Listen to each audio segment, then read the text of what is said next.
Avant de plonger dans le vif du sujet, qui est-ce qu'on encourage notre enfant à persévérer ou est-ce qu'on le laisse arrêter? J'aimerais ça que tu m'expliques c'est quoi une psychoéducatrice développementale et relationnelle? Ouais. Ben bon point. Puis justement, je pense que c'est nécessaire qu'on l'adresse parce que ça va un petit peu mettre la table sur les recommandations que les gens vont écouter pendant l'épisode parce que, bon, je vais faire une petite capsule historique. Ça fait des années que l'éducation, le développement de l'enfant est dominé par une approche qui est comportementale, par le behaviorisme. Ouais. Puis, dans les dernières années, il y a eu comme un gros boom d'avancées en neurosciences. Puis, en fait, les neurosciences puis la science de l'attachement nous amènent complètement ailleurs. Puis, tu sais, je le dis parce que je sais qu'il y a des professionnels qui nous écoutent. Oui. Puis je sais que ça se peut justement qu'ils partent avec une idée préconçue de justement, ça serait quoi l'approche à privilégier par rapport au sujet d'aujourd'hui. Puis ça se peut qu'il y en ait même qui sont un petit peu confrontés dans leur système de croyances. Oh, oui. Fait que je veux faire un petit peu de prévision météorologique émotionnelle. Oui. Ça se peut que vous soyez confrontés parce que c'est du nouveau stock ce que l'approche développementale nous apporte. Oui. En fait, là, dans le fond, la différence avec l'approche comportementale, tu sais, dans l'approche comportementale, puis je parle vraiment là du principe que moi, j'ai été formée à approche comportementale. Oui. En début de carrière, j'étais la queen de l'approche comportementale, OK? Puis j'ai été formée vraiment très en profondeur par rapport aux neurosciences puis à la science de l'attachement et ça m'a garoché à terre. Ça a complètement chamboulé tout mon système de croyances. Mes connaissances ont été chamboulées aussi. J'ai vécu beaucoup de culpabilité. J'aurais voulu construire une machine à remonter le temps pour aller changer mes premiers plans d'intervention. Ouais. Mais j'invite les gens à nous écouter avec ouverture puis à accueillir le sentiment de culpabilité que parfois ça peut amener quand on est confronté dans notre système de croyances et à utiliser ça comme force mobilisatrice pour nous adapter, pour changer puis pour ben c'est ça, aller de l'avant plutôt que de rester dans nos croyances puis de rester dans le statu quo. C'est pas ça qui nous fait évoluer comme espèce. Bon. Alors, ça pour dire que dans l'approche comportementale, puis là, je veux pas dire que l'approche comportementale, c'est que de la chenoute. Il y a plein de positifs, puis bref. Oui. Si vous voulez, justement, là, avoir plus de détails sur la différence entre l'approche comportementale puis l'approche développementale, j'avais fait un épisode juste là-dessus au podcast « La nature de l'enfance ». OK? Fait que ça, c'est super intéressant s'il y en a qui veulent vraiment savoir plus là-dessus. Mais bref, là, ce qu'on a besoin de savoir en très résumé pour tout de suite, c'est que dans l'approche comportementale, on va avoir une approche, qui va soulever un comportement qui est inadéquat. On va vouloir modifier le comportement inadéquat pour enseigner un comportement qui est plus adapté. Oui. OK? Tandis que dans l'approche développementale, on considère les comportements comme étant des symptômes de quelque chose de plus de plus profond ou comme étant un symptôme de l'immaturité. Donc, souvent, il y a beaucoup de comportements qui nous paraissent inadéquats de l'extérieur. Tu sais, je pense juste à un enfant qui tape ou qui mord. Ben, un enfant de 0,5 ans qui tape, qui mord, on s'entend, c'est pas adapté, c'est pas adéquat comme comportement, mais d'une perspective développementale, c'est tout à fait normal. C'est pas pathologique. Donc, on veut pas casser ce comportement-là. On veut voir qu'est-ce qui cache le comportement. Puis c'est sur la source, à l'origine du comportement qu'on va intervenir, plutôt que sur le comportement comme tel. Je pense que c'est important qu'on en parle de ça, là, parce que c'est ça qui va justifier l'approche dont je vais parler pendant tout l'épisode. Ouais. Le comportement qui nous intéresse, nous autres, aujourd'hui, c'est ça. C'est l'enfant qui a une résistance à poursuivre une activité parascolaire, une activité, de loisir, là. Ouais. Bon. Fait que ça, c'est le comportement qui nous intéresse. Dans l'approche comportementale, on dirait, OK, la résistance, on va travailler sur la résistance. On va s'arranger pour faire partir cette résistance-là puis donner envie à l'enfant de poursuivre, de continuer. C'est ce qui peut être intuitif de faire. Ouais. Sauf que Si je fais ça, j'interviens sur le symptôme. C'est l'équivalent de donner une pastille pour la toux à quelqu'un qui tousse. Est-ce que ça va guérir sa bronchite ou sa pneumonie? Ben non! Ça va atténuer le symptôme sur le coup. Ouais. Fait que peut-être que là, je vais réussir à faire en sorte que je vais convaincre l'enfant d'y aller là tout de suite, mais ça va pas régler le problème sur du long terme. Et ça pourrait créer de nouveaux problèmes sur le long terme aussi. Effectivement, notre façon de réagir. Ça. Ouais, absolument. C'est ça. Des fois, là, une intervention qui fonctionne sur le coup, c'est pas parce qu'une intervention fonctionne sur le coup que c'est la bonne intervention à faire. OK, on retient ça. OK, ça, c'est vraiment important. Puis c'est beaucoup ça. Tu sais, dans l'approche comportementale, souvent, justement, étant donné qu'on regarde ce qui est visible à l'œil nu, qu'on s'intéresse au comportement, on va avoir l'impression justement que notre intervention est bonne parce que le comportement a été atténué sur le coup.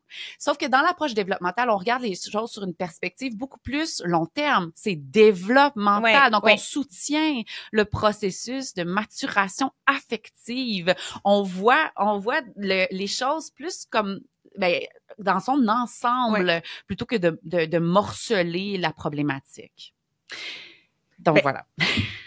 Merci pour l'avertissement oui. d'une part et l'éclaircissement sur l'approche qu'on va discuter, mais ça invalide pas non plus d'autres choses qui peuvent être appropriées dans d'autres contextes. C'est juste qu'on n'en parle pas dans cet épisode-là. C'est ça. OK. Puis, tu sais, juste pour faire une petite analogie, parce que là, j'imagine qu'il y a beaucoup d'ergots qui s'intéressent à ton contenu. Oui. Moi, je vais faire une analogie par rapport à une analogie physiologique, OK? Allons-y. Moi, j'ai des problèmes de genoux. OK. Parce que je m'assois en W quand j'étais petite. OK? Bon. Futur épisode. Ouais. OK. L'autre fois, justement, j'étais en rencontre avec ma physio. OK. Puis, la physio, elle me disait, on parlait de la culpabilité, on parlait du fait que, justement, la science, elle évolue, puis tout ça. Puis, elle me racontait qu'il y a 10 ans, elle recommandait des exercices de genoux qui, aujourd'hui, on sait qu'ils sont délétères. Fait que, puis là, je dis, mais c'est exactement la même chose. Puis elle me disait comment elle se sentait coupable de savoir ça maintenant. Puis c'est exactement la même chose avec l'éducation. Ouais. Il y a plein d'affaires qu'on recommandait largement. Qui aujourd'hui, on sait que ça les aide pas pantoute, même que ça peut nuire à la situation. Bon. Puis, pour continuer avec mon problème de genou, en fait, c'est que, dans le fond, elle m'a évalué, puis tout ça, puis elle m'a fait le plan de traitement. Puis là, j'ai des problèmes de genoux, OK? C'est ça qu'on retient. J'ai des problèmes de genoux. Mais dans mon plan de traitement, il fallait que je fasse la planche. C'est quoi le rapport? Faire la planche, tu sais? Je me dis, mais c'est quoi le rapport? Puis là, finalement, c'est qu'on se rend compte que là, mais pas faire les problèmes, puis j'avais des exercices aussi pour solidifier mon haut du corps, là, tu sais, la ceinture scapulaire, c'est ça? Oui. C'est bon? Oui. Puis mais c'est quoi le rapport? Parce que moi, j'ai des problèmes de genoux. Fait que moi, je m'attendais à faire des exercices de genoux. Donc, tu sais, le comportement, c'est le symptôme que je vois, c'est le problème de genoux. Fait que je m'attends à ce que c'est ça qu'elle traite, tu sais? Ouais. Un peu comme, justement, on a un problème un comportement problématique chez un enfant, on s'attend à ce que les interventions visent le comportement. Ça, c'est l'approche comportementale. Mais si je regarde ça d'une manière plus globale, justement, dans mon cas, pour faire mes exercices de genoux, j'avais plein de muscles à venir stabiliser, dont ma posture, puis donc c'est ça, vu que j'avais un contrôle postural qui était déficitaire, il fallait que je fasse la planche. Mais là, on se rendait compte quand je faisais la planche, je shakeais comme une feuille parce que mes bras ils soutenaient pas. Donc pour pouvoir aider mes genoux, il fallait d'abord que je solidifie le haut de mon corps. Fait que tu comprends? C'est de voir le symptôme.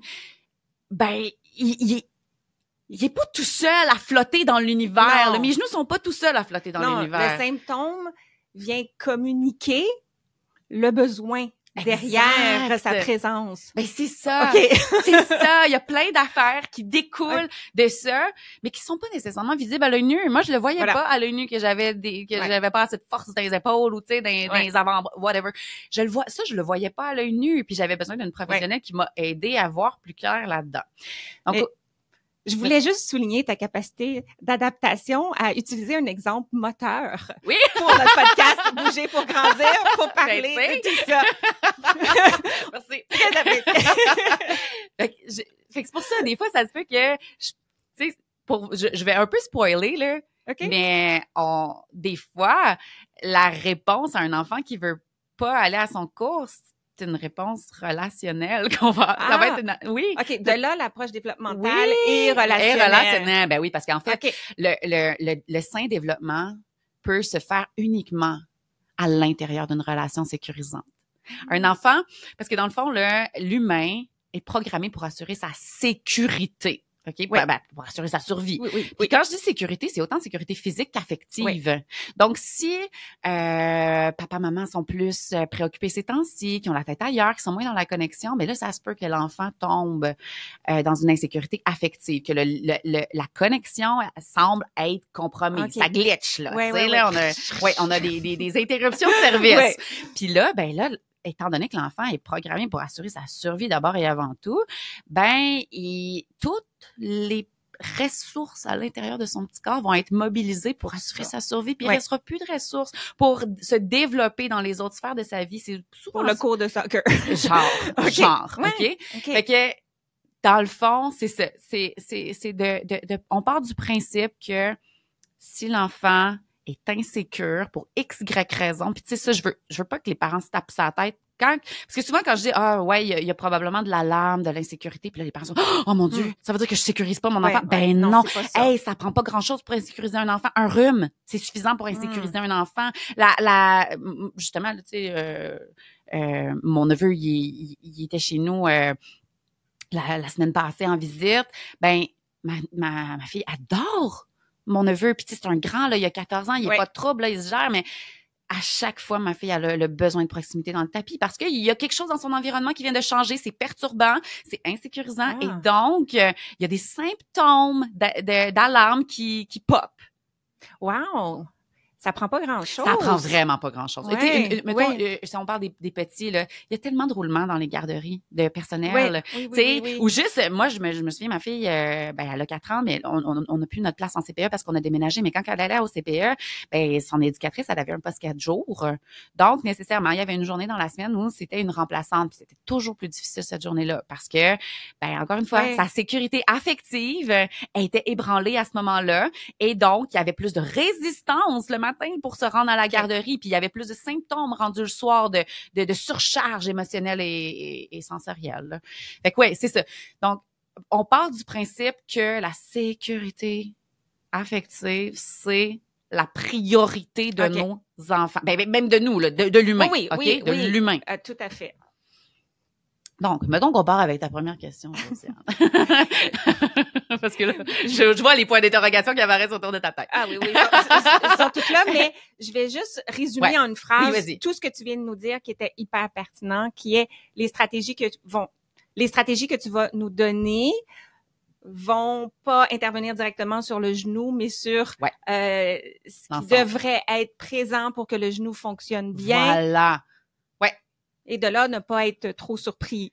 Et voilà. On part du principe que c'est ça. Si toutes les conditions sont en place, le symptôme va disparaître de lui-même. OK. Parfait. On est prêt presque à discuter comment réagir concrètement, mais juste avant, pourrais-tu explorer avec nous quelques raisons qui peuvent motiver un enfant ou démotiver un enfant à poursuivre une activité? Absolument. Il y a les raisons, qui peuvent être plus visibles à l'œil nu, du genre, l'enfant, il nous dit, il aime pas ça. Tu sais, moi, je pense à mon chum, que ses parents, ils l'avaient inscrit au baseball, mais que lui, il faisait juste être assis dans le pit de sable, à juste faire des châteaux puis jouer dans le sable, puis ça l'intéressait pas, ça faisait pas partie de ses intérêts, puis il nommait, j'aime pas ça. OK? Et on le voit, l'enfant a pas de plaisir. Ça, à ce moment-là, c'est une question d'intérêt, là, tu sais, c'est une question de fit. Oui. Tout simplement. Mais des fois, on va avoir un enfant qui aime ça, qui aime vraiment son activité, tu sais, il peut y avoir une petite résistance à y aller, mais une fois rendu là, l'enfant est dans son émergence, participe, suit les consignes, puis on le voit, il a du plaisir là, à faire cette activité-là. Mais cet enfant-là, même s'il a du plaisir à faire l'activité, peut-être qu'il pourrait résister à y aller. Puis c'est là que souvent, tu sais, parce que si vraiment on le voit que l'enfant il aime pas ça, la plupart des parents vont être comme OK là, tu sais, on va changer d'activité tout simplement. Là, on l'a essayé, puis parce que c'est ça qu'il faut, le mindset, là, tu sais, on part du principe que les enfants sont dans l'exploration, ils sont en train de découvrir ça va être quoi leurs intérêts, puis la seule façon de le savoir, c'est de l'essayer. Fait que c'est correct qu'on fasse un peu d'essai-erreur à ce niveau-là, puis si ça marche pas, ça marche pas. Peut-être que tu vas en parler tantôt. Dis-moi, on n'ira pas plus loin tout de suite, mais est-ce que tu vas parler du fait que si j'aime pas ça parce que c'est soit trop difficile pour moi, j'ai des difficultés motrices ou il y a quelque chose dans le contexte comme tel qui est trop difficile pour moi. Par exemple, mon système sensoriel, là, c'est trop surchargeant. Parfois, derrière le « j'aime pas ça », il pourrait y avoir d'autres choses. Absolument. Ouais. C'est tellement pertinent. Mais non, parlons-en tout de suite. OK. Oui, parce que moi, je fais juste penser, justement, ma fille, elle a fait des cours de danse récemment. Ouais. Puis, c'était tough pour elle parce que elle est hautement sensible, ma cocotte. Puis, la musique était dans le tapis. Oui. Plein d'amis qui courent partout. Puis, tu sais, la prof de danse, pour pouvoir donner ses consignes, il fallait qu'elle parle vraiment fort par-dessus. Puis, ça, là, ma fille, elle demandait des pauses, elle demandait à sortir. Sauf que là, il y avait les petites assistantes qui empêchaient les filles de sortir. Fait que ça, de se sentir pognée là, c'était très surchargeant, c'était très difficile pour elle. Puis, elle se retrouvait en larmes, là, évidemment. Là, c'était pas une expérience qui était positive, là, tu sais, quand ça se passait comme ça. Mais quand, justement, la musique était pas trop forte, puis que c'était un petit peu plus structuré, justement, là, que là, on suivait la prof de danse, que la prof de danse pouvait avoir cette proximité physique-là qui est sécurisante, cette prise en charge, là, ça se passait super bien. Okay. Fait que je le vois qu'au niveau sensoriel, il y avait vraiment quelque chose que ma fille n'aurait pas été capable de nommer parce qu'elle a pas... Mais elle a 4 ans. Ben, c'est ça. Elle a pas l'introspection nécessaire, puis elle a pas, tu sais... Excuse-moi, c'est comme tu dis, elle tombe en mode survie. Exact. Donc, elle a plus les ressources mentales pour commencer à expliquer ce qui l'a surchargée. Non, exactement. C'est ça. Puis, tout ce qu'elle sait, c'est qu'elle l'aime pas ça. Oui. Elle aime pas ça sur le coup, là, de se sentir comme ça. Elle aime pas ça, se sentir comme ça. Fait qu'elle va juste dire, j'aime pas ça, les cours de danse. Mais c'est pas vrai qu'elle aime pas ça, les cours de danse. Elle a full de fun. Elle s'amuse au bout, là, quand les conditions sont favorables, là, elle a super beaucoup de plaisir, puis elle est bonne, puis elle est capable de suivre, fait que c'est important qu'on s'intéresse, qu'on se place en position de curiosité avant de juste, justement, abandonner, là, de se demander, ou avant d'aborder avec l'enfant, selon son âge, bien sûr, le sujet de l'abandon, ce qu'on va discuter après. Exact. Essayer de comprendre le plus possible de la perspective de l'enfant. Voilà. Ce qui peut être derrière ça. Voilà. Pour les petits, avec des dessins, des jeux symboliques, puis tout ça, c'est une façon d'obtenir de l'information de la part de l'enfant? Ça peut être par rapport... Oui, moi, j'irais vraiment plus dans le jeu libre, là, dans des mini-scénarios sociaux avec des toutous, des marionnettes, des personnages, puis on fait un cours de danse, justement. Exactement. Ouais, puis là, on met de la musique forte, on essaie différentes affaires, là. Ça va ressortir tout seul. Exact. L'enfant s'exprime beaucoup dans ses jeux. C'est la meilleure fenêtre pour avoir accès au monde intérieur de l'enfant. Puis justement, tu sais, si moi, je mettrais en scène plusieurs scénarios différents. De justement, un scénario où il y a de la musique très forte, où il y a beaucoup de mouvements, où on n'a pas le droit de sortir du local, on n'a pas le droit d'aller voir papa puis maman. Tu sais, plusieurs scénarios différents pour voir c'est quoi qui est le plus gros trigger, finalement. Oui. Puis... fait que c'est ça, tu sais. Mais tu parlais tantôt aussi des difficultés motrices, puis des défis. Ça se peut que le cours auquel on a inscrit notre enfant, ça correspond pas à son réel stade. Oui, c'est ça. Tu sais, ce qui est pas vraiment rendu là. Oui. Puis même si, tu sais, c'est un groupe de tranche d'âge, là, notre enfant a 9 ans, puis on l'a écrit dans le groupe des 8-10, là, ça se peut quand même que ça corresponde pas à son stade, parce que c'est ça, avec le développement, hein, nos petits popcorn, là, ils popent pas tout au même moment, là. Fait que c'est tout à fait normal que nos enfants soient meilleurs dans certaines sphères développementales, puis d'autres moins. Puis à ce moment-là, c'est important, justement, qu'on s'intéresse à ces difficultés-là pour pas le placer devant un défi qui est trop grand par rapport à ses réelles capacités pour pas le décourager. Tu sais. Fait que ça aussi, c'est quelque chose qui est à considérer.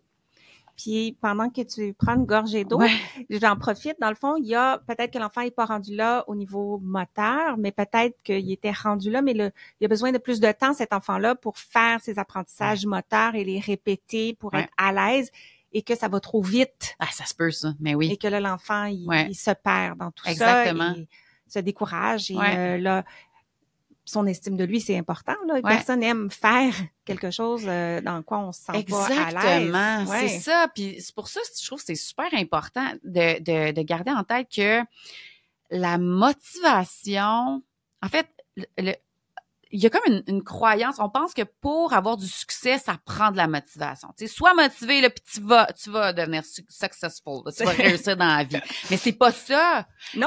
Non! La motivation, c'est le contraire. La motivation vient avec du succès. Faut d'abord que tu aies vécu un succès, que tu aies un sentiment de compétence pour avoir de la motivation dans cette affaire-là. Moi, j'ai aucun talent en soccer. Fait que j'ai aucune motivation à m'inscrire dans une équipe de soccer. J'ai zéro fun à faire ça. Je me sens incompétente, je me sens pas, je m'accomplis pas quand je fais du soccer. Fait que non, j'ai pas de motivation à développer mes skills en soccer, puis à m'inscrire, puis à m'investir dans cette activité-là. Par contre, en natation, ça, j'en avais du talent. Fait que c'est là-dedans que j'étais motivée, puis que je me réalisais, puis que je m'accomplissais, puis que je me donnais des défis par rapport à mes compétences, puis que je me trouvais bonne. Tu sais, c'est ça.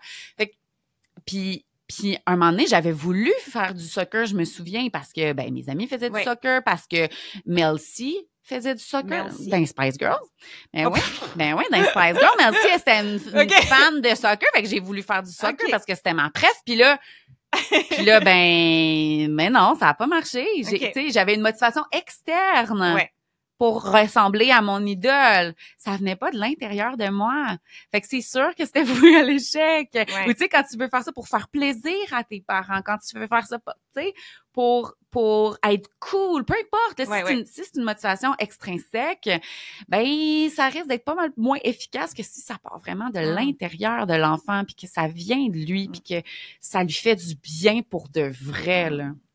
Mais c'est vrai ce que tu dis, parce que par exemple, un parent, comme toi, qui a fait beaucoup de natation, tu pourrais être porté à vouloir inscrire ta fille à un cours de natation, à lui permettre de devenir bonne, puis d'avoir autant de succès, plaisir dans cette activité-là. Donc, elle a envie de faire de la natation comme les photos de maman qu'elle me montre, mais peut-être que pour elle, ça correspond moins à ses habiletés motrices ou ses intérêts. Exactement, exactement.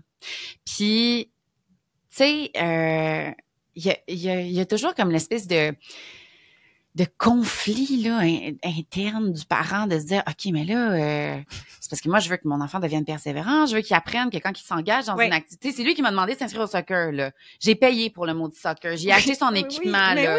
Puis là il m'a promis là qu'il allait le faire là. Fait que là, ils veulent comme développer justement ils veulent que l'enfant apprenne que quand il s'engage dans quelque chose, il faut qu'il le fasse jusqu'au bout. OK?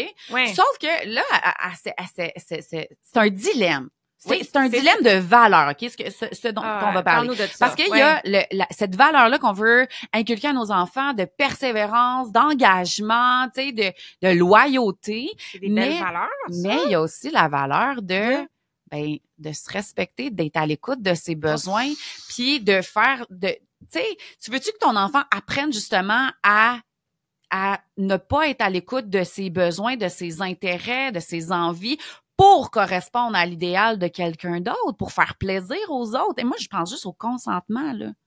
Au parallèle à faire avec, tu sais, dans une relation amoureuse. Un enfant, une jeune ado, justement, là, elle a pas le goût de faire tel ou tel acte dans la chambre à coucher. Puis, mais là, tu sais, elle a été élevée justement que quand tu t'engages à faire quelque chose, tu le fais jusqu'au bout. Puis là, peut-être qu'elle avait dit à son chum, hey, en fin de semaine, je pense que je me sens prête. Je me sens prête à ce que ça se passe. On va le faire. Mais là, elle se fait craquer, là. Quand tu commences quelque chose, quand tu t'engages, tu le fais jusqu'au bout. Mais là, rendue dans la chambre à coucher, elle le feel pas, elle est pas à l'aise, elle a plus le goût de le faire. Mais moi, je veux que ma fille soit capable de dire, hey, non, tu sais quoi, là, je veux qu'on arrête. Je veux qu'on arrête. Je me sens pas bien. Je veux que mon enfant continue à écouter ses signaux, que quand ça va pas, c'est son corps qui lui envoie un signal d'alarme, puis je veux que ma fille écoute ça. peu importe comment moi je peux me sentir tu sais, même si tu vas décevoir ton chum. Parce que tu vas décevoir tes parents. Ils ont payé la session, là. Ouais. Tu vas les décevoir. Ouais. Ils vont avoir un petit, OK, ben, Colin, hein, c'est plate, hein, OK, ça aurait été le fun, hein. Mais moi, comme parent, je veux les deux. Ouais. Parce que je veux tout ça. C'est très important pour sa survie, sa santé mentale future. Ouais. Mais je veux aussi la persévérance et je pense à l'école. Donc, les maths, ça marche pas, je me sens pas bien là-dedans. Je voudrais respecter les limites puis je le fais pas l'examen de maths. Donc, justement, c'est comment on trouve les deux aspects dans notre réaction? La persévérance, là, c'est pas quelque chose qui s'apprend. C'est quelque chose qui se développe. OK? Puis ça va se développer dans les petites affaires du quotidien, justement. Puis même s'il y a un inconfort, tu sais, je pense justement à un enfant là qui a sa journée dans le corps. Il a travaillé, il est à bout, il est fatigué, il est en surcharge, mais il y a un projet à remettre demain matin. Il a pas le choix de le faire là. Tu peux pas dire ton corps en peut plus, ben c'est correct, on va respecter tes besoins, puis il va te reposer, je vais te couler un bain chaud, puis tu sais. Surtout pas avec une voix comme ça. Ben non, là, tu sais, à un moment donné là, mais mais il y a comme le juste milieu de reconnaître que notre enfant est à bout, de valider, de nommer ce qu'il ressent. Hey, je le vois que t'es à bout, mon amour. Si t'as pas une journée facile, ça va être vraiment tough. Je sais que ça va être tough pour toi de le faire ce soir. Puis tu sais quoi? Je suis là. On va le faire ensemble. Tes problèmes, c'est mes problèmes. T'es pas tout seul là-dedans. Juste ça, là.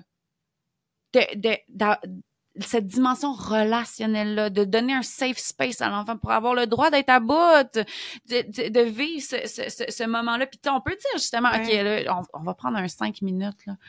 Tu va faire quelque chose qui te fait du bien, mais après ça, par exemple, on va le faire ton projet. Puis je vais t'aider. On va le faire ensemble. Ça, là, quand on est dans la prise en charge, dans la connexion, qu'on accompagne l'enfant, même si c'est pas le fun, mais au moins, il est pas en détresse. Il est pas tout seul dans des sensations qu'il comprend pas parce qu'on lui a mis des mots dessus. Puis il est pas tout seul dans son inconfort puis dans son impression, justement, là, que là, c'est une montagne à gravir puis qu'il y arrivera pas. Puis là, ben non, on est là pour l'aider à y voir plus clair puis à se mettre en action. Fait qu'il va vivre un succès dans le fait d'accomplir la tâche, mais on va l'avoir accompagné. Souvent, là, les parents ont des attentes irréalistes par rapport à l'autonomie de leur enfant. Ils voudraient que l'enfant fasse tout seul, tout de suite, puis ils vont forcer cette autonomie-là. Alors que notre job de parent, c'est pas de rendre les enfants autonomes, c'est de les accompagner dans leur développement. C'est de faire avec eux jusqu'à temps qu'on puisse leur faire les affaires, puis ensuite les laisser faire. Tu sais, dans l'autonomie, ça, j'en parle dans mon tome 2. OK, dans mon deuxième tome, j'en parle des 4 stades de l'autonomie. Le premier stade, ben, c'est faire pour. OK? Fait que je vais faire pour mon enfant. Le deuxième stade, c'est je vais faire avec mon enfant. Ensuite, je vais faire. Donc, je le fais pas pour lui. Tu sais, mettons, justement, un enfant qui a un projet à faire. Je vais pas faire le projet nécessairement avec lui parce qu'il faut qu'il le fasse lui-même, mais je vais l'accompagner, je vais le guider, je vais structurer les étapes justement pour pas qu'il voit ça comme le mont Everest s'aggraver.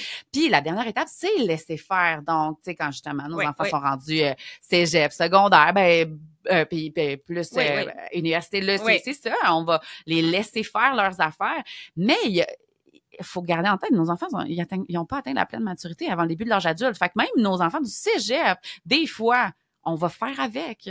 On va leur faire des affaires en ayant une présence, une supervision, en les aidant pour s'organiser dans cette tâche-là. Ou des fois, c'est vraiment juste pour donner un support moral, leur donner une sécurité affective pour qu'ils soient en mesure d'accomplir la tâche. Oui, aussi simple que leur amener un petit bol de carottes puis une bouteille d'eau pendant qu'ils font leur travail avec un peu d'encouragement. Oui, puis puis ça, je l'ai dit dans le tome 1, justement, tu sais, je donne l'exemple de si, mettons, je veux te donner 10 calculs mentaux à faire. Si je te dis, OK, tu as 10 calculs mentaux à faire, tu as 2 minutes pour le faire, puis si tu réussis pas à le faire, il va y avoir une conséquence. Et là, je fais juste te mettre en situation de stress, d'anxiété de performance. Tu vas être alarmé, donc tu n'auras pas accès à tes fonctions exécutives qui vont te permettre d'accomplir la tâche en question. Mais si, justement, je suis dans la connexion, dans la prise en charge, que je te dis, hey, Josiane, tu as 10 calculs mentaux à faire, j'ai confiance que tu as tout ce qu'il faut à l'intérieur de toi pour réussir. Fait que tout de suite, là, je te mets en confiance. Moi, j'ai confiance en toi. Moi, je sais que tu es bonne. Je sais que tu as tout ce qu'il faut. Mais ça se peut qu'il y en ait là-dedans qui soient tricky. Ouais. OK? Ça se peut, là. Ça se peut. Puis si c'est le cas, ben je vais être là pour t'aider. Tu peux compter sur moi. Ben, quand on fait ça avec les enfants, bien souvent, ils ont même pas besoin de notre aide parce que finalement, ben, ils réussissent à accomplir la tâche. C'est exactement ce que j'ai fait l'autre fois avec le cours de danse de ma fille. Elle voulait pas y aller, ça faisait... Elle avait manqué... on était partis en voyage, elle avait manqué 2 semaines, il y avait eu la semaine de relâche, puis elle avait été malade. Fait qu'elle avait manqué 4 semaines. 4 facteurs. Okay? Oui. Fait que là, c'était le temps d'y aller. Elle me dit, maman, je veux pas y aller, je suis trop fatiguée. Je sais qu'elle est pas fatiguée, elle venait de faire une sieste de 2 heures. Elle était pas fatiguée pantoute, c'était pas ça. Puis là, je dis, ben non, Elisabeth, on y va, là, tu vas être contente de voir tes amis, blablabla. Puis là, je vois, elle vient les yeux pleins d'eau, là, je le vois que c'est pas du caprice. Tu sais, comme on peut penser des fois. Oui. C'est pas du caprice. Elle est à l'armée. Ça y tente vraiment pas. Puis là, je le sais, je la connais, ma cocotte. Fait que je l'ai justement, pris en charge, sécurisé. J'ai enlevé la dimension pression de performance. J'ai dit, hey, tu sais quoi, Elisabeth? Tu sais, moi, je savais qu'il fallait juste comme qu'elle reprenne le beat, là.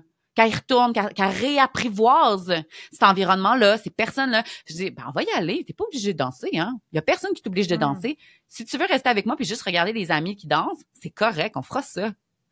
Puis là, tu te dis, ah, OK, c'est beau. Là, elle a voulu s'habiller, elle a voulu y aller. Fait que d'enlever cette pression de performance-là, bien souvent, c'est tout ce que ça prend, là. De dire, hey, prends ton temps. Parce que tu l'as dit tantôt, il y a des enfants qui ont besoin de temps. Puis souvent, les enfants, ils ont besoin d'apprivoiser. Les enfants qui, tu sais, les enfants qu'on qualifie de timides, bien souvent, mais c'est des enfants qui sont plus prudents. La prudence, là, c'est comme sur un continuum. On a les super téméraires qui se garochent à l'eau sans même avoir checké si c'était sécuritaire. Puis t'as ceux qui sont super prudents, qui vont prendre le temps, là, qui vont rester collés sur leurs parents pendant 1 demi-heure pour analyser ce qui se passe. Puis là, si vraiment ils voient que c'est sécuritaire, là, ils vont se décoller de leurs parents pour aller explorer. Ça, c'est de la prudence. Merci, prudence. C'est grâce à toi qu'on est encore vivant aujourd'hui. Parce que sinon, là, le petit bout d'Amérique préhistorique, il serait allé flatter la bédaine des tigres à dents de sable, puis il se serait fait bouffer. OK? OK? Fait que merci, prudence. Fait que c'est ça, des fois, là, on met beaucoup, on a des attentes. On pense qu'au jour 1, là, l'enfant, il va avoir du plaisir, il va s'épanouir, puis il va devenir bon tout de suite. Mais non, ça se peut que lui, l'enfant, là, il a juste besoin d'observer comment ça se passe. Ça se peut que l'enfant, il a besoin de rester collé sur son parent, puis de juste regarder comment ça se passe, de regarder le moniteur. C'est qui cette bébête-là? Je peux-tu avoir confiance en cette personne-là? Des fois, c'est juste ça, là, de donner le temps. Puis quand l'enfant apprivoise, un enfant prudent qui a apprivoisé un environnement, c'est aussi courageux que n'importe quel enfant. Il faut juste qu'il apprivoise. C'est juste ça. Fait que là, dans cette situation-là, c'est ce que j'avais fait avec ma fille. J'avais proposé, hey, tu sais quoi, on va juste les regarder. Puis si tu as le goût d'y aller, puis un moment donné, justement, c'est ça qu'on a fait. Elle est restée collée sur moi, puis un moment donné, là, ils ont fait un jeu qui avait l'air vraiment le fun. J'ai l'impression que ça te tente d'y aller. Viens. On va y aller ensemble. Viens, tu sais, je l'ai accompagné jusque-là. J'ai été son safe space qui lui a permis de faire la tâche, de faire l'activité. Puis là, elle a pu avoir du plaisir. Puis ça lui a permis, tu sais, de reprendre le beat graduellement. Malheureusement, la vraie histoire, c'est que j'ai dû abandonner les cours de danse parce que j'ai accepté des engagements les soirs des cours de danse. Là. mais tu sais, ça allait bien, là. On aurait pu reprendre le beat. OK. La vie, hein? La vie, c'est ça.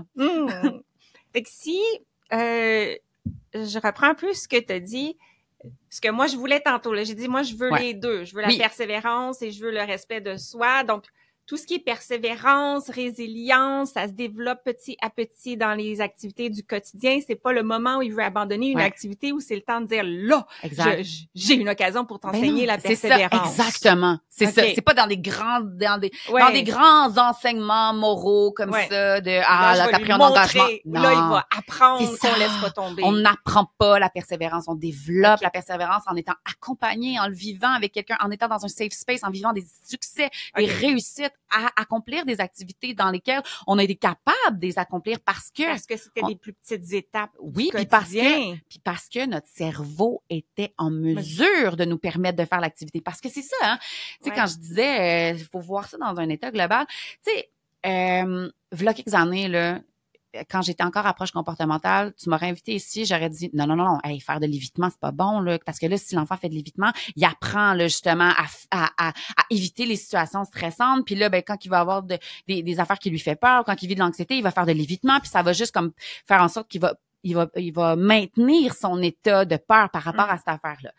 Ça, c'est encore une fois quand on fait juste voir le symptôme, le comportement. Maintenant, ce qu'on comprend par rapport à l'évitement, là, je vais dire quelque chose justement qui risque d'être un peu confrontant. OK. L'évitement, on est prêt. Ça peut être une stratégie très puissante dans certaines situations. OK? Ça peut être la stratégie à recommander. Okay. Puis ça, ceux qui ont envie d'en savoir plus, qui ont besoin justement de remariner, j'en parle dans mon tome 2. Parfait. Au chapitre sur les ennemis du développement du type d'Amérique, où je parle beaucoup de l'insécurité, de l'alarme, de l'anxiété, puis comment qu'on fait justement pour aider nos enfants à naviguer à travers tout ça. Dans le fond, là, c'est que notre cerveau, là, il est capable de gérer une certaine quantité de stress, OK? Puis, ça peut même être positif d'être confronté à des petits stresseurs parce que, justement, ça va développer notre capacité à coper, à se résilier, puis à trouver nos propres stratégies pour traverser des événements plus stressants. Sauf que notre cerveau, il est pas toujours disponible à encaisser des stresseurs. Des fois, nos enfants, ils vont être dans des états de haute alarme. Ils vont être déjà alarmés. Ils vont déjà être en surcharge dans leur petit système nerveux, ce qui fait qu'ils seront pas disponibles pour gérer un nouveau stresseur. Tu sais, moi, ça m'est arrivé, je me souviens quand ma fille, elle suivait des cours de gymnastique. Quand on habitait à Chicoutimi, je me souviens qu'il y avait des passes où elle avait été malade, tu sais, puis moi j'étais partie pour travailler à l'extérieur, que tu sais la routine familiale avait été chamboulée, elle était hautement alarmée, besoin de proximité dans le tapis, régression au niveau de sa continence. Hey, c'était pas le temps là de la rusher le samedi matin pour aller faire son cours de gymnastique, mais pas du tout là. Là ce qu'elle avait besoin c'était de se déposer, de se décharger. Fait que là, c'était tout à fait adéquat qu'on fasse de l'évitement à ce moment-là. C'est tout à fait adéquat que je sois à l'écoute de son maman, j'ai pas le goût, je veux pas y aller. Ben, je te comprends que t'as pas le goût d'aller, t'es pas disponible pour y aller, ma pinotte.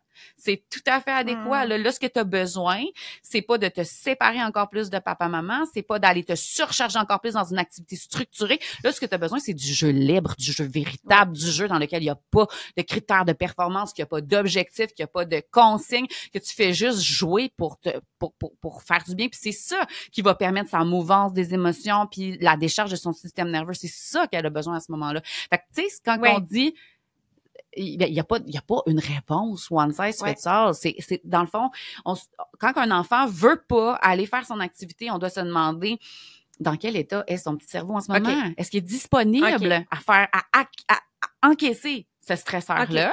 Bonne question. OK. Donc, dans quel état est son petit cerveau? Est-ce que, justement, il y a eu une nouvelle éducatrice cette semaine ou qui a été malade, qui a eu, on a passé de la bassinette au grand lit ou que, justement, on a déménagé. Tu sais, tout ce qui vient perturber là, leur sécurité physique, leur sécurité affective ou leur santé, là, leur sentiment de vulnérabilité dans leur corps.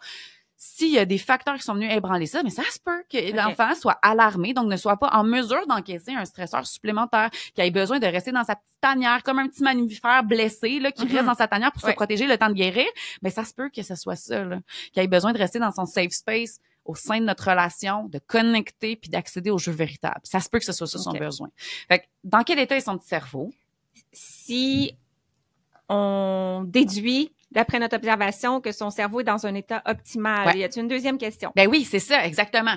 Parce que moi, je me ramène à justement mon cours de danse avec ma fille. Moi, mon objectif, tu sais, justement, si j'avais pas pris des engagements les mardis soirs qui m'empêchaient de pouvoir persévérer, ben c'est sûr que je serais restée dans cette approche-là on va continuer à y aller jusqu'à la fin parce que moi, je le sais qu'elle s'amuse pour de vrai, là, tu sais. Je le voyais. Ben, c'est ça. L'autre question, c'est est-ce qu'elle s'amuse? OK. Est-ce qu'elle s'amuse? Si oui, ben, ça vaut la peine de continuer à investir ça. Sinon, ben, lâche note, là. Ton enfant a pas de fun. C'est quoi le but de l'activité du loisir? C'est d'abord et avant tout d'avoir du plaisir. Parce que même si ton objectif ultime, toi, dans ta tête, c'est qu'il développe une nouvelle habileté, s'il y a pas de plaisir, il ne développera pas sa nouvelle habileté. On apprend dans le plaisir. Fait qu'on oublie ça, là. OK? On oublie ça, on change de plan. On fait juste se dire, ben, coudonc, je l'aurais essayé. Puis c'est ça, hein, c'est essai-erreur avec les enfants. Je pouvais pas savoir. Ça m'aura coûté 90$. Mais qu'est-ce que tu veux? C'est le prix à payer pour explorer les intérêts de nos cocos. Bon. D'où l'intérêt de pas commencer justement avec un cours de violon pour lequel il faut acheter un violon à 1000$, tu sais. Oui, oui. Essayons d'autres affaires qui sont moins coûteuses, là. Bref. Ou gardien de but au hockey. C'est ça, exactement. Comme ça, c'est lourd, là, okay? c'est plat financier. Le patinage artistique, là, où tu n'as pas besoin d'acheter de matériel, là. Tu verras s'il aime ça patiner. Après ça, on verra. Oui. Bref. Fait que c'est ça. Est-ce qu'il y a du plaisir? Si l'enfant a du plaisir, ben, OK, parfait. Là, ça mérite justement qu'on continue à investir dans cette activité-là. Puis, on part du principe que l'enfant, ben, ça se peut qu'il ait besoin de nous pour être capable de persévérer, pour être capable de passer au travers. Ça se peut que la raison pour laquelle il aime pas ça, c'est parce qu'il se sent pas en sécurité pleinement quand il est là-bas. Tu sais, souvent, les activités de loisirs, là, c'est des monitrices, des moniteurs, c'est des jeunes qui n'ont pas nécessairement, justement, cette prise en charge-là, cette attitude sécurisante. Oui, les parents sont pas toujours dans la salle. Exactement. Puis même si le parent il est dans la salle, ben entre le parent, qui est la source de sécurité suprême, puis la personne que je connais pas, qui est en train de gérer 8 autres enfants, ben c'est sûr que l'enfant va toujours préférer son parent. Sauf que, puis tu sais, il y en a qui vont dire justement, OK, fait que là, on veut pas que les parents soient dans la salle. Erreur. OK. Tu sais, là, s'il y a des moniteurs de danse, de n'importe quelle activité, là, c'est à votre avantage que le parent soit présent parce que il est la clé du sentiment de sécurité. Pour que l'enfant fonctionne bien dans ton cours, l'enfant doit apprivoiser l'environnement. Puis la clé pour ça, ben, c'est la présence du parent. Si le parent peut être là, l'enfant va se sentir en sécurité, donc va être en mesure d'apprivoiser ce qui se passe. Puis tu sais, un des meilleurs trucs que je peux donner aux parents, justement, pour accélérer là, cet apprivoisement-là, c'est de faire un pont d'attachement envers le moniteur. OK? Donc, ça, ce que ça veut dire, c'est que tu prends l'enfant, tu l'as dans tes bras, tu le tiens par la main, mais tu t'en vas voir le prof. Puis, hey, salut, comment ça va? Je suis la maman d'Elisabeth. Puis, hey, raconte-moi comment ça se passe. Puis, pour que l'enfant, c'est pas l'enfant qui a brisé la glace, c'est pas l'enfant qui a engagé le contact, chose qui est très intimidante pour un enfant, surtout un enfant plus prudent, plus timide. Fait que si le parent fait les premiers pas, qui brise la glace, qui s'en va engager la conversation, que l'enfant observe son parent, puis que par le non-verbal, il voit que le parent approuve cette personne-là, fait des hochements de tête, des petites blagues, petits contacts physiques si c'est approprié. Si le parent voit ça, ben il va voir, OK, cette personne-là que je connais pas, ben mon parent l'approuve. Mon parent a l'air de l'aimer, ça veut dire que je peux y faire confiance. Parce que nos enfants, par loyauté, ils vont toujours aimer ceux qu'on aime. Donc, si je montre justement que moi, je suis en sécurité avec cette personne-là, donc tu peux être en sécurité avec cette personne-là. Ça, c'est la clé. Puis ça me fait penser, tu m'as déjà entendu parler de ça, parce qu'on a un webinaire ensemble pour la maternelle. Tu m'enlèves les mots de la bouche. Oui. Parce que c'est pas la même approche que tu recommandes quand on entre à la maternelle. C'est ça. Tu m'avais déjà entendu parler de ça l'année passée. Mais oui, absolument. Tu sais, justement, quand on envoie nos enfants à la maternelle, le gros enjeu de la maternelle, c'est ça. C'est de se retrouver dans une jungle sans avoir un adulte de confiance. Tu sais, la prof de maternelle, ça a beau être la personne la plus chaleureuse, gentille, puis compétente. Au jour 1, ben, il n'y en a pas de lien de confiance, il n'y a pas de lien d'attachement qui est créé avec cette personne-là. Donc, c'est à nous, le parent, d'aller comme catalyser ça, être le catalyseur du sentiment de confiance envers cette personne-là. Puis donc, c'est à nous d'aller dans la cour d'école, d'aller à la rencontre de la prof, puis de faire les premiers pas, de faire avec notre enfant. Fait que ça, pour les premiers sports ou activités dans lesquelles on inscrit notre enfant, pour les tout petits, ça va de soi à le retenir. Et pour les un petit peu plus vieux, on peut aussi retenir que si on n'a pas eu la chance de faire ça, parce qu'on se disait, ben il est prêt à faire seul, on peut revenir en arrière et essayer de faciliter cette relation-là de confiance et de sécurité avec le moniteur ou le professeur. Oui. Puis parce que, tu sais, moi, je reviens à ce que j'avais dit au tout début de l'épisode quand je disais, c'est pas parce que notre intervention sur le coup a l'impression d'être efficace que c'est la bonne intervention. Parce que, tu sais, mettons, je le vois, là, des gens qui vont être plus autoritaires. Non, là, tu rentres dans le cours, tu ressors plus, c'est fini. Moi, je m'en vais, puis vas-y. Fait qu'effectivement, sur le coup, tu dis, ah ben oui, ça marche, ça. L'enfant ressort pas, puis l'enfant pleure pas, puis mais il se gère en tabarouette, il retient, il est dans la retenue. Puis probablement que ce parent-là va se taper une solide décharge rendue à la maison. Ça va péter, là. Ouais. Ça va péter, c'est sûr, ces grosses émotions-là que l'enfant retient. Fait que c'est pas parce que sur le coup, on a l'impression que c'est efficace que c'est la bonne chose à faire. Ça me fait penser que si on sent que notre enfant est incertain par rapport à tout ça, et qu'on l'inscrit à un cours dans lequel c'est un laisser votre enfant et revenir dans 1 heure, peut-être pas de se planifier un rendez-vous 15 minutes après le début du cours ou d'avoir des plans personnels dans lesquels on vit du stress que si on force pas notre enfant à y aller, c'est nous qui est dans le trouble. Ouais, c'est ça. Fait qu'on reste disponible même quand on n'est pas dans le cours. Mettons les conditions favorables en place. Ben oui, absolument, c'est ça. Ouais. OK. On amène notre café, notre livre et on reste à l'extérieur. Et juste le fait que notre enfant sait qu'on est là puis qu'on est disponible de l'autre côté de la porte, ça peut faire la différence. Ça, là, je suis là. Ouais. Tu sais, pas de pression. Vas-y, essaye-le, mon amour. Essaye-le. Je suis là. Si ça marche pas, là. Tu sais, mais essaye-le. C'est juste ça. Plus nos enfants vont essayer des affaires, plus à un moment donné, ils vont tomber sur l'affaire qui... Tu sais, ben, faut l'essayer, puis c'est vrai. Mais pour l'essayer, des fois, faut passer par-dessus le petit stress que ça amène. Fait que là, je reviens. Okay. Est-ce que le cerveau de mon enfant est capable d'encaisser ce petit stresseur-là? Okay. Si oui, go, on le fait. Sinon, on lâche note. On recommencera une autre fois, là. C'est pas grave. OK. J'ai envie de te challenger avec le fait que l'enfant est disponible, on sait qu'il s'amuse d'habitude, mais c'est un enfant qui aime beaucoup les écrans et que là, le cours est à 10 heures, puis de 8h30 à 9h15, mon enfant était sur un écran, les jeux vidéo, et là, ça ne tente pas d'arrêter. Donc, là, il est dans l'évitement de « je veux pas y aller », puis là, il pousse, j'aime plus ça, ce cours-là, parce que il veut pas arrêter son activité présente et ça n'a rien à voir avec l'activité sportive. Comment on gère ça? Hey, ça, là, tu me startes sur quelque chose. C'est un gros problème de société en ce moment, puis même la génération des bébés des années 80, c'est ça, là, tu sais, on a été habitués à être devant la télé tout le temps, puis à avoir... mais les émissions n'étaient pas aussi stimulantes, là, mettons. Non, c'est sûr, mais dans le fond, ce qui se passe, là, c'est que c'est un gros problème. Quand on est devant un écran, soit qu'on est en train de jouer à un jeu sur la tablette, qu'on écoute une émission, notre cerveau va sécréter de la dopamine, puis ça, c'est de la gratification instantanée. C'est le neurotransmetteur de la satisfaction, là, OK? C'est très, très le fun à sécréter cette affaire-là, puis notre cerveau, il en veut toujours plus. Mais le problème avec les écrans, c'est que ça nous fait sécréter de la dopamine sans effort. Parce qu'il y a plein d'autres affaires qui nous font sécréter de la dopamine quand on fait une activité sportive, une activité physique, quand on a des relations sociales satisfaisantes, quand on a des relations sexuelles. Bon, toutes ces affaires-là, quand on mange de la nourriture vraiment délicieuse, ça nous fait sécréter de la dopamine. Mais le problème avec les écrans, c'est ça. C'est que ça nous fait sécréter de la dopamine instantanément sans qu'on ait à déployer le moindre petit effort. Puis ça, notre cerveau adore ça. Faire des affaires qui nécessitent aucun effort.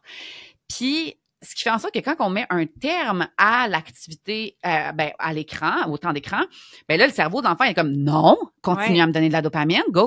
Puis c'est là qu'on va voir la résistance, la crise de colère, puis tu sais, le bougonnage chez les ados, parce que leur cerveau est en train de leur induire en erreur. Qu'on leur donne 5 minutes de temps d'écran ou qu'on leur donne 1h30, le cerveau a quand même l'impression d'en avoir besoin encore. OK? Fait que ça, c'est un fait. Mais là, c'est ça qui pose problème parce que dans la vie, quand on veut apprendre quelque chose, qu'on veut développer une habileté, qu'on pense juste à attacher nos souliers, à apprendre à lire, dans les apprentissages, il faut qu'on déploie des efforts, puis la gratification, elle est différée, elle n'est pas instantanée comme avec les écrans. Fait que plus on habitue nos enfants à recevoir, à ce cycle, en fait, c'est un circuit, là, on appelle ça le circuit de la gratification.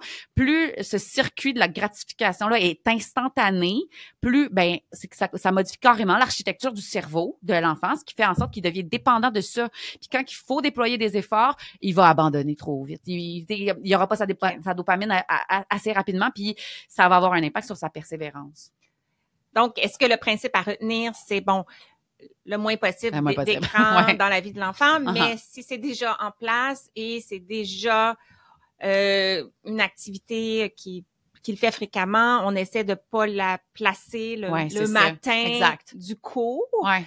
Et si on l'a placé le matin du cours parce que c'est dans les habitudes familiales puis tout ça, et que là, on a une réaction, c'est-tu un contexte où on forcerait l'enfant ou on dirait... À faire le cours quand même? Ouais.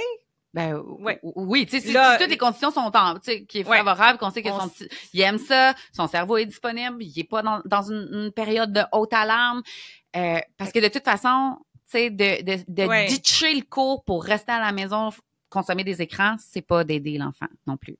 Non. Fait que ça, c'est pas ça qui va y faire du bien, là. Fait que ça, c'est un contexte où on dirait le temps d'écran est terminé. On pourrait le soutenir émotionnellement quand même en disant, je sais que c'est difficile d'arrêter. T'aimes cette activité-là, puis je te comprends, mais c'est l'heure du cours, puis on y va. Exactement, parce que dans le fond, là, l'affaire, c'est ça. C'est que si je regarde juste de l'extérieur, je peux tomber dans le piège de dire, ah, OK, mon enfant, il aime pas le cours. Mais non, il aime pas arrêter ce qu'il fait. Parce que là, tu parles d'écran. Mais moi, ma fille, si elle est en train de jouer avec ses dinosaures, ça va être la même chose. Parce que le cerveau de l'enfant va toujours préférer le concret à ce qui est abstrait. Donc, ce qu'elle est en train de faire présentement, de jouer avec ses dinosaures, ça, c'est concret. Elle les a dans ses mains. Mais là, de dire, on s'en va au cours de danse, ben, c'est abstrait. C'est pas ça qu'elle est en train de faire. Faut qu'elle se projette dans cette affaire-là. Fait que son cerveau va préférer de faire ce qu'il est en train de faire. Puis, si je fais juste l'écouter puis dire non, puis mettons parce qu'elle me dit non, je veux continuer à jouer aux dinosaures, je veux pas aller à mon cours, j'aime pas ça, j'aime mieux jouer aux dinosaures. Ben là, je tombe dans le piège, c'est pas ça là, c'est pas ça parce qu'une fois rendu, c'est une fois la transition faite, une fois qu'elle va avoir commencé l'activité, rendu là-bas est correct, c'est comme nous. On veut pas aller au gym là, c'est de partir. Une fois rendu au gym, on n'est pas arrêtable. Ouais. On est bien puis là on le voit que ça nous fait du bien puis bon. Pas tout le temps. On arrête à un moment donné. Non, mais tu sais, quand même. Une fois qu'on est là, c'est correct, on fait ce qu'on a à faire, puis on se rend compte que j'ai bien fait de venir, ça m'a vraiment fait du bien, mais mon Dieu que ça nous a tout pris pour partir de la maison, tu sais. C'est ça. OK, je comprends. Alors là, ça fait beaucoup de sens par rapport à un enfant plus jeune ou un enfant qui résiste le cours d'aujourd'hui. Peut-être qu'on n'y va pas parce que c'est trop, peut-être qu'on y va, on l'accompagne, on adapte notre façon et tout ça.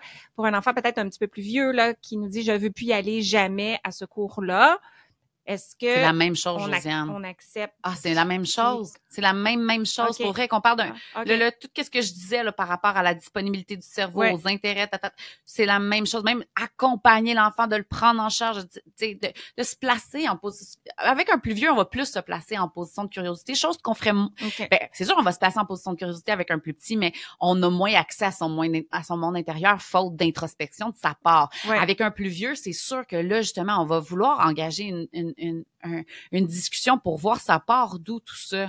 Fait que plutôt que de tout de suite se braquer puis non, là, faut que tu continues, on a pris un engagement, on en avait parlé tout de suite. Ah, c'est drôle, j'avais vraiment l'impression que tu te plaisais à ce cours-là, puis quand je te regarde par la fenêtre, tu sais, t'as toujours l'air d'avoir vraiment beaucoup de plaisir. Fait que je suis vraiment surprise que tu me dises que t'aimes plus ça, que t'as plus le goût d'y aller. Ben, parle-moi-en. Qu'est-ce qui se passe? Puis, tu sais, mettons, si j'avais une baguette magique, là, puis que je pouvais changer quelque chose dans ton cours, ça serait quoi? Qu'est-ce que tu changerais qui te donnerait plus envie d'y aller? Quelle bonne question. Ouais, pour les plus vieux, mais même pour les plus jeunes, tu sais, essayez-le dès que vous pouvez. On sait jamais la réponse que vous pouvez avoir, mais si j'avais une baguette magique, que je pouvais changer quelque chose de ton cours de soccer, ça serait, qu'est-ce qui ferait en sorte que tu aurais plus envie d'y aller? Tu sais, qu'est-ce qui ferait que ça serait plus le fun? Pas que tu aurais plus envie d'y aller, parce que là, déjà, ça dévoile un peu notre agenda, là. Mais qu'est-ce qui ferait que ça serait plus le fun? Ou parce que là, moi, je te connais, je sais qu'il y a quelque chose qui te dérange, là. Tu sais, il y a quelque chose qui te dérange, mon amour. Puis c'est ça, je suis curieuse de savoir qu'est-ce qui s'est passé, tu sais. Fait que ça, là, de se placer en position de curiosité sans mettre de pression, de non, là, on va trouver une solution pour que tu y ailles. Non, c'est pas ça l'objectif. OK? Ce qui nous intéresse, c'est ce qui est à l'origine de la résistance, pas la résistance comme telle. À mon tour de te raconter une petite anecdote, parce que c'est arrivé récemment. Mon fils a 17 ans maintenant. Et quand il avait, je pense, 8 ans, là, sous toute réserve l'âge, là, dans ces eaux-là, il avait demandé de s'inscrire à un cours de plongeon parce qu'il trouvait que ça avait l'air cool, impressionnant et tout ça. Et après 3 cours, je pense, il m'a dit, bon, je veux plus y aller. Je me souviens plus comment j'ai réagi à l'époque, autrement du fait qu'il a arrêté d'y aller. Mais c'est cette année, à 17 ans, je sais plus comment c'est venu sur le sujet, où il m'a exprimé que au 3e cours, ils leur ont demandé de sauter de reculons. Okay. C'était pas la question de hauteur, mais il fallait reculer, là, sauter dans l'eau. Puis il dit, moi, j'étais sidérée de ne pas voir où je m'en allais. Et j'ai pas voulu le faire. Et je me suis dit, ils vont continuer de me demander cette activité-là de plonger. C'était juste sauter là, à cette époque-là, reculer en tout cas. Ils disent, pour moi, c'était trop. J'étais pas prêt à faire ça. Je m'attendais pas qu'on me demanderait quelque chose comme ça de reculons. Mais c'est juste cette année que j'ai réussi à avoir cette information-là. Puis peut-être qu'à ce moment-là, il était même pas conscient de ce que c'était. Exact. C'est 10 ans plus tard qu'il est capable de faire un retour puis de m'expliquer ça. C'est fou, hein? Tu sais, quand on dit que ça prend pas grand-chose pour insécuriser un enfant, tu sais, c'est ça. C'est difficile, là, des fois, de savoir exactement c'est quoi. C'est quoi qui lui a fait peur. Puis des fois, c'est vraiment juste aussi, tu sais, quand je dis prendre l'enfant en charge, de l'accompagner là-dedans, ça peut être de dire, moi, je vais y parler à ta prof, tu sais. Je vais y parler, je vais y dire qu'il y a quelque chose qui dérange. Tu sais, mettons, par rapport à la musique, moi, c'est ça que j'avais fait. Je vais le dire, moi, à Annie. Puis Annie, elle avait été parfaite. Elle avait dit, mais ça, Elisabeth, faut que tu me le dises. Moi, je l'entends pas. Je suis tellement habituée. Tu sais, je m'en rends même pas compte quand il est fort. Faut que tu me le dises, ma cocotte. Puis c'est sûr que je vais baisser le son. Puis elle avait super bien accueilli. Mais ça, tu sais, elle, du haut de ses 4 ans, puis même, je dis du haut de ses 4 ans, mais moi, Sarah Amiel, 36 ans, là, si la musique est trop forte dans mon cours de aquaforme, whatever, là, tu sais, que je ferais, j'aurais de la misère à le dire. Oui. Tu sais? Oui. Parce que j'ai été élevée justement à ça, là. Ben, on se dit, OK, c'est mon problème, donc je vais me retirer du cours, je vais pas essayer.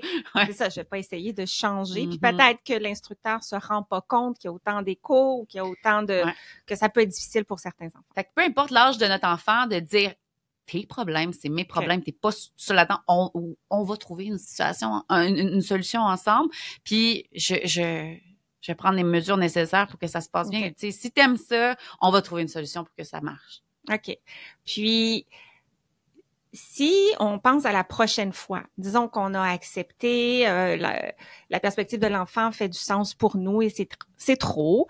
Est-ce que la prochaine fois, on arrive avec des gants blancs et on dit « assure-toi de bien faire le choix, tu sais que la dernière fois, tu as laissé tomber, donc est-ce que tu es sûr? Est-ce que tu vas persévérer? » Non, parce que... on le prime de cette façon-là? Non, parce que cette approche-là, justement, ça vient mettre une pression de performance. Quand même que tu arrives super doux, ça met une pression de... Ça crée une attente, là. Tu sais, hey, t'es-tu sûr, là? T'es-tu sûr? Hey, mais là, tabarouette, moi, si quelqu'un me dit ça, non, je peux pas être sûr à 100% de rien dans la vie, là. Je sais pas, moi. Fait que, tu sais, ça risque encore plus de faire en sorte que, laisse faire. D'abord, j'ai plus le goût du tout de le faire, là, tu sais. Ouais, c'est ça. Fait que non, c'est vraiment mieux d'y aller, justement, sans pression. On l'essaye, puis on verra ce que ça donnera. Tout simplement. Puis nous, d'avoir une attitude, tu sais, quand je dis une attitude de prise en charge, là, c'est justement de pas être, on s'en va pas, non, tu veux pas, ok, on le fait pas d'abord. Ben non, moi, j'ai confiance que tu as tout ce qu'il faut à l'intérieur de toi. J'ai confiance que c'est un environnement qui est sécurisant. J'ai confiance que ça va bien se passer. Tu vas avoir du plaisir. C'est dans tes intérêts. Tu avais le goût de le faire. J'ai confiance que ça va bien aller. Mais s'il y a quoi que ce soit, je suis là. Tu peux compter sur moi. Bon rappel. Bon rappel. Alors, nous, est-ce qu'on peut se questionner comme parents quand on sent qu'on voudrait vraiment pas qu'il lâche sur pourquoi? Ah oui, ben c'est sûr, hein, tu sais, de se demander si j'y tiens tant que ça, est-ce que je réponds à mon besoin à moi ou si je réponds vraiment aux besoins de mon enfant? Justement, j'avais une cliente dernièrement qui, elle voulait absolument que son enfant fasse des cours de ski. Absolument. Parce que son chum, lui, il a pas fait de cours de ski, puis elle trouve ça poche de pas pouvoir faire du ski avec son chum. Fait qu'elle s'est dit, moi, je veux pas que mon enfant soit, tu sais, handicapé, là, qu'il puisse pas faire plein, tu sais. Je veux qu'il soit capable de faire plein d'affaires dans la vie. Elle partait du principe, je veux ajouter plein de cordes à son arc, puis je veux, tu sais, qu'il ouvrir plein de portes. Mais ça partait de son besoin à elle. Oui. C'est ça. Puis au fil de la discussion, elle s'en est bien rendu compte. C'est pas moi qui ai dit non, ça c'est ton besoin. Mais tu sais, on a juste jasé. Je me suis placée en position de curiosité à explorer pourquoi que c'était donc bien important pour elle que sa fille fasse des cours de ski alors qu'elle disait qu'elle aimait pas ça, qu'elle voulait pas y aller. Elle pleurait tout le long du cours. Toutes les signes qui étaient là que ça allait pas bien, là. Puis finalement, ben c'est ça, elle a fini par se dire « Hey, tabarnouche, hein, oui, t'as raison. En ce moment, c'est pas ça qu'elle a besoin. » Puis c'est effectivement bien plus à mon besoin que je réponds qu'au sien. Puis elle a encore beaucoup de temps devant elle pour développer des habiletés, puis se découvrir, puis s'investir dans des activités. Elle a bien du temps devant elle. Là, en ce moment, ce qu'elle avait besoin, cette cocotte-là, c'était de passer ses samedis matins avec sa maman. Ouais. C'est tout. Ouais. Mais est-ce que finalement, c'est pas obligatoire, mais c'est pas nécessaire au développement des enfants de prendre des cours, d'aller au petit gym dès 15 mois. Tellement de important faire ce que tu dis là. des activités de groupe surtout, Exact. tous les sports de groupe. Ouais. Des fois, là, les parents, on se met beaucoup de pression, justement, d'offrir ces opportunités-là à nos enfants en ayant l'impression que si on le fait pas, on les prive de quelque chose d'important, puis que on va leur nuire. Mais alors, non. Le développement, c'est quelque chose qui est inévitable. On n'a pas besoin de rien faire. Nos enfants vont se développer. Il faut juste qu'on leur donne les conditions favorables. Puis, ce que nos enfants ont besoin, là, vraiment besoin, c'est de sécurité affective, de connexion, tu sais, de sentir cette disponibilité-là du parent. Puis ça, c'est démontré. OK, il y a plein d'études qui appuient ce que j'avance là. L'enfant se développe plus à travers le jeu libre, le jeu non structuré, le jeu véritable, qu'à travers des activités structurées. Fait que des fois, on a l'impression que je le stimule pas assez, là. Mon enfant fait juste jouer dehors, jouer dans la boîte, il y a pas assez de jouets, là. Il fait juste jouer avec des roches puis des bâtons, pauvre petit, il manque de quoi. Mais non, cet enfant-là, il se développe encore plus que l'enfant qui va avoir plein d'activités structurées par l'adulte. Ben, même chose pour la motricité. C'est pour ça qu'on parle de plus en plus. Ouais. Ça aussi, c'est des nouvelles approches des dernières décennies de motricité libre. Et non de motricité structurée et je dois t'apprendre à bouger. Non, je te donne des contextes qui vont te permettre de développer les possibilités de ton corps. Encore le parallèle que tu avances. On n'apprend pas un enfant à marcher, on soutient son développement en lui donnant les conditions favorables pour qu'il développe ses habiletés pour l'amener à marcher. Ben, c'est la même chose pour la persévérance. On n'apprend pas la persévérance à notre enfant. On lui donne les conditions favorables pour qu'il vive des succès dans des activités dans lesquelles il s'accomplit, qui a l'impression, tu sais, puis pour lesquelles il va déployer un effort. Ben oui, mais on va être là pour l'accompagner dans cet effort-là, pour l'aider à persévérer puis à l'amener à terme. Mais tu sais, c'est ça. Je reviens toujours à ça, là, qu'on est dans une société qui force beaucoup l'autonomie puis l'indépendance. On s'attend à ce que nos bébés dorment à 3 mois, qu'ils soient propres à 2 ans, qu'ils écrivent leur nom à 4 ans. Puis là, s'ils le font, on se donne des petites tapes sur l'épaule puis on se trouve bien hot, là. Mais c'est pas ça, là. Notre compétence de parents se mesure pas à la quantité d'affaires que nos enfants font. Notre compétence se mesure à comment on va l'accompagner à travers tout ça. On voit que tu es vraiment passionnée de cette notion-là. Mais je suis bien d'accord. Et pour en revenir au sport, c'est sûr que le développement sensorimoteur de l'enfant, il se développe librement. Lorsqu'il s'agit des sports puis des activités avec équipement, il y a un certain apprentissage qui doit être fait. Mais cet apprentissage-là n'est pas obligé d'être fait dans un cours. Donc, mon enfant peut commencer à botter un ballon de soccer dans la cour, utiliser une raquette, aller faire du ski en famille, etc. Et si ça vient de l'enfant, le désir d'aller chercher des habiletés plus poussées ou de faire en groupe ou de faire, pour les enfants un petit peu plus vieux, de la compétition, là, à ce moment-là, on peut considérer les inscrire dans des cours. Exact. Mais tu sais, idéalement, il faut que l'intérêt soit déjà présent pour que la motivation intrinsèque soit au rendez-vous. Oui. Ouais. Pour qu'il ait envie de devenir meilleur puis de développer des habiletés et donc de déployer les efforts nécessaires pour y arriver. Est-ce qu'il y a autre chose? C'est une question dangereuse à poser à Sarah Hamel que tu aimerais partager sur ce sujet-là. Ben, pas qui me vient en tête, là. Qui est pas ressorti. Moi, c'est l'aspect relationnel, puis tu sais, de considérer l'alarme, l'état du cerveau, c'était ça qui était vraiment là, mon gros point super méga important parce que c'est ça qui va déterminer si on fait faire de l'évitement ou pas. C'est ça là que je trouvais qu'il était important de nuancer par rapport à cette croyance-là au niveau de l'évitement. Mais j'ai passé mon message, je pense. Ben, merci d'avoir partagé ta vision développementale et relationnelle. Tu nous as donné beaucoup de pistes de réflexion. quant à la façon de réagir dans ces situations-là. C'est dommage, mes enfants sont ados, presque adultes. J'aurais pas l'opportunité d'exercer ça. Ça me donnerait le goût de refaire certains scénarios avec mes enfants plus jeunes, mais c'est comme ça. Tu vas pouvoir pour plein d'autres affaires, avec leur première job, avec plein d'autres affaires, tu vas pouvoir faire ça. Mais oui, ça n'a pas d'âge, ça.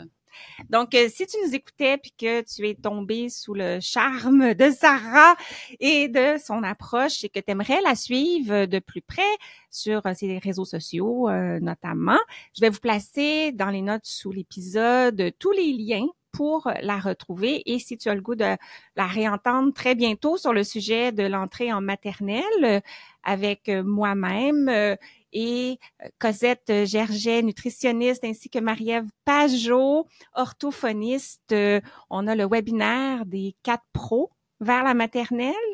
Qui veux-tu présenter la suite? Ah, je suis encore là. Oui. Je pensais que c'était ta conclusion post-prod. OK.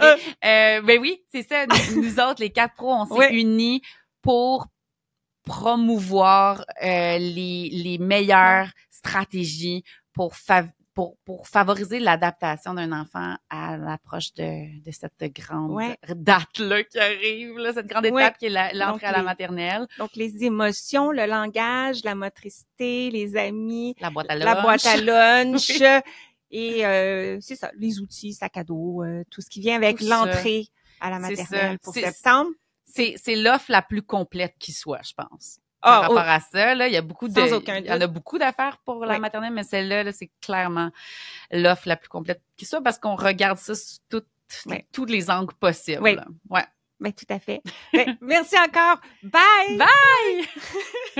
Ah, je suis encore là. Merci d'avoir écouté et à bientôt pour notre prochain épisode. Mais si tu l'as pas encore, n'oublie pas d'aller télécharger mon guide du développement moteur des enfants de 0 à 8 ans. Concrètement, les jalons de motricité globale et de motricité fine, étape par étape, âge par âge. C'est sur mon site josianecaroncentre.com/guide. Et sur ce, on se laisse et on se retrouve très, très, très bientôt pour continuer à parler de motricité et d'ergo. Bye!